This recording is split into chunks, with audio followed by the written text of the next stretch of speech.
Hai, balik lagi di series review tempat kamu bisa nonton tanpa harus buang-buang waktu.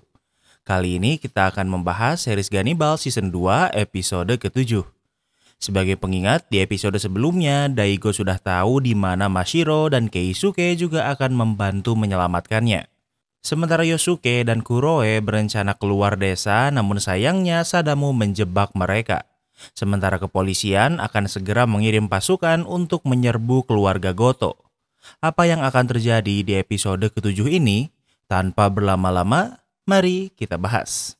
Di awal episode ini, kita akan berada di salah satu rumah warga desa. Mereka tidak ke festival dan salah satunya adalah pria bernama Takeru. Takeru sedang berlatih yoga sambil dipandu video YouTube.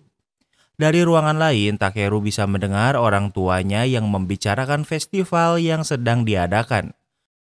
父ちゃんはみんなの言うとった話聞いたか。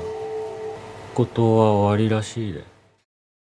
Takeru mendengar kalau warga desa membicarakan kalau keluarga Goto sudah tamat. Orang tua Takeru tumbuh dengan tekanan dari keluarga Goto sehingga mereka sangat takut pada keluarga Goto. Ternyata anak Takeru adalah salah satu anak yang pernah ditumbalkan. Namun yang Takeru tahu adalah anaknya dibawa Nenek Gin. おめえの子供は奪われたんじゃない。わしらが捧げたんじゃ。 Namun ayahnya berkata kalau anak Takeru tidak diculik melainkan ditumbalkan. Ini perlu dilakukan agar semua warga desa bisa tetap bertahan hidup. Ibu Takeru mengkonfirmasi ini seolah ini adalah hal yang normal. Bagi warga desa, ini adalah hal normal agar bisa bertahan hidup. Namun Takeru berpikiran lain. Takeru merasa orang tuanya mengkhianatinya sehingga ia membunuh ibu dan ayahnya sendiri. Takeru sudah membulatkan tekad kalau ia akan membalaskan dendam anaknya dengan menghancurkan keluarga Goto. Di tempat lain, Iwao si badak dipastikan masih hidup. Tiba-tiba ia bangun dan mencari Keisuke namun tidak bisa menemukannya. Keisuke orang! Aitsa nigeotta! Ryuji berkata kalau Keisuke adalah pengkhianat. Iwao tidak menerimanya dan malah menyerang Ryuji. Iwao tidak mempercayainya sehingga ia pergi mencari Keisuke. Tempat yang didatangi Iwao adalah kuil di mana saat ini warga berkumpul untuk merayakan festival.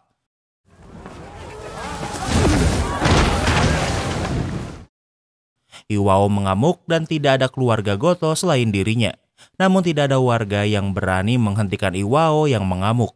Kamiyama keluar kuil untuk menenangkan Iwao yang berpikir Keisuke ada di sini.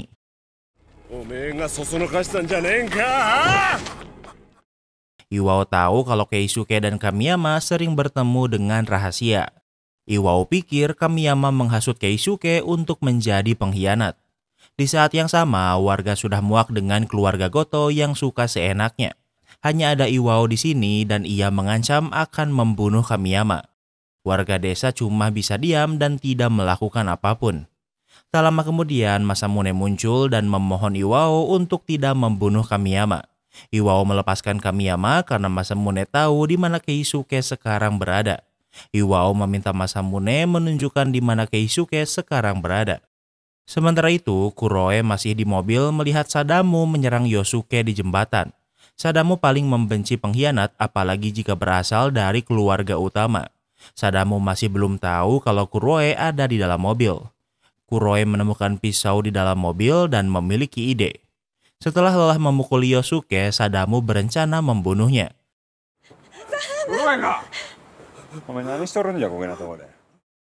Di saat yang sama, Kuroe muncul berkata kalau Yosuke menculik dan memaksanya menjadi supir. Tentu Yosuke bingung, namun Sadamu juga tidak mempercayai Kuroe. Kuroe berkata kalau ia tahu Sadamu menyukainya dari dulu dan menyesal pernah menolaknya. Kuroe mencoba menggoda Sadamu, namun Sadamu tak mudah ditipu dan masih khawatir. Kuroe menjelat pisau dan hal ini membuat Sadamu tergoda. Kuroe bisa mendekati Sadamu yang sepertinya sedang ngaceng. Saat dekat, Kuroe menusuk paha Sadamu dengan pisau yang ia temukan di mobil. Sadamu hanya terkejut, namun ia dengan mudah bisa membalikan keadaan. Sadamu berkata kalau sejak kecil ia tidak bisa merasakan rasa sakit. Itulah kenapa Sadamu ini sangat badak. Walau paha Sadamu ditusuk, namun karena ia tidak bisa merasakan sakit, hal ini tidak mempengaruhinya. Sadamu berencana merudak paksa Kuroe, namun Kuroe hanya tertawa. もうすぐうちは自由になれるんじゃもん。 Sadamu bertanya kenapa dan Kuroe menjawab ia tertawa karena ia akan segera bebas.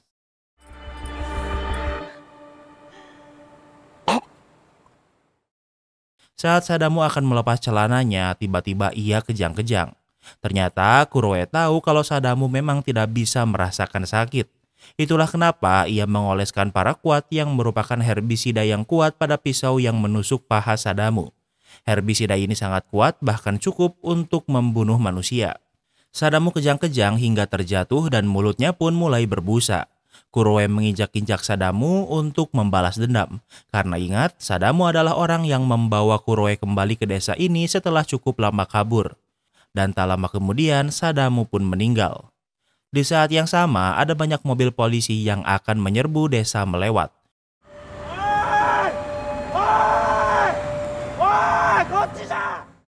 Yosuke berteriak untuk mendapatkan bantuan. Namun Kuroe tidak ingin berurusan dengan polisi sehingga ia melompat dari jembatan. Ini bukanlah langkah bundir karena Kuroe bisa berenang dengan aman. Tentu dengan bantuan polisi, Yuki, istri Daigo, bisa mendapatkan penanganan medis. Namun Yosuke juga tidak akan dibebaskan begitu saja dan akan ditangkap. Di tempat lain, tim utama kepolisian masih menyusun rencana bagaimana bisa menyusup ke tempat ritual tanpa ketahuan. Seingat Ai, ada sebuah jalan di hutan yang tidak melewati kediaman keluarga Goto. Kepala polisi menginstruksi anak buahnya untuk melewati jalur yang diberitahu Ai. Tak lama kemudian, Yosuke yang ditangkap dibawa ke tempat yang sama. Setelah sekian lama, akhirnya Ai bisa bertemu lagi dengan Yosuke. Karena sudah lama tak bertemu, mereka pun berbicara dengan canggung. Ai hanya bisa meminta maaf karena banyak hal buruk yang Yosuke alami. Yosuke memakluminya karena Ai tidak memiliki pilihan lain. Namun Yosuke tak pernah berpikir akan bertemu lagi dengan ibunya. 兄ちゃんは死ぬつもりじゃ。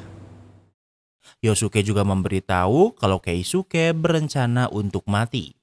Di saat yang sama, berkat informasi dari Ai, tim kepolisian berhasil menemukan tempat ritual tanpa ketahuan. Cukup banyak polisi bersenjata lengkap yang menyerbu tempat ini, namun di sini hanya ada seorang wanita tua. Karena wanita ini ada di sini, artinya ia adalah keluarga Goto. Para polisi memeriksa tempat ritual, namun mereka tidak menemukan siapapun. Wanita tua ini berkata kalau anaknya ditangkap polisi dan bertanya apa mereka tahu anaknya ada di mana. Ini adalah bagian dari rencananya.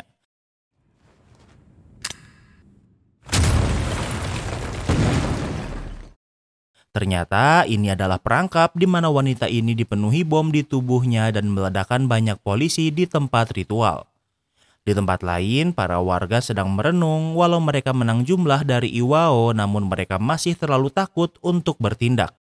Mereka membulatkan tekad untuk menyerang keluarga Goto sekarang, namun Gin sangat takut pada keluarga Goto.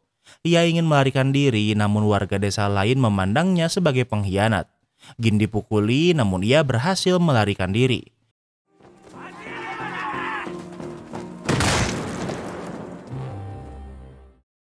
Namun sebelum ia bisa pergi jauh, seseorang menembaknya. Orang yang menembak Gin adalah Takeru yang entah kenapa cosplay jadi odong-odong alun-alun. Takeru juga sudah membulatkan tekad kalau ia akan membalas dendam pada keluarga Goto. Sementara itu, Daigo dan Keisuke sedang di perjalanan ke gua kuil tempat Mashiro dan Shirogane berada. Mereka bisa sampai ke gua milik kuil yang selama ini menjadi tempat tinggal Shirogane. Di sana sudah banyak tulang manusia. Tempat ini sangat gelap dan juga lumayan dalam sehingga harus berjalan cukup dalam. Di dalam gua, Mashiro terbangun dan melihat Shirogane yang juga ada di sana. Shirogane mendekati Mashiro, namun Mashiro tidak takut sedikit pun. Ini adalah kedua kalinya Mashiro bertemu Shirogane dan lagi-lagi ia memberikan permen yang ia beri sebelumnya. Di saat yang sama, Daigo dan Keisuke sudah sampai.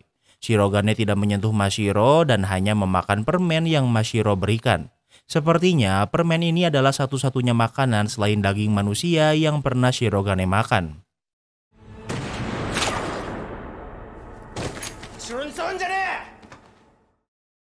Tak lama kemudian, Daigo menembak Shirogane.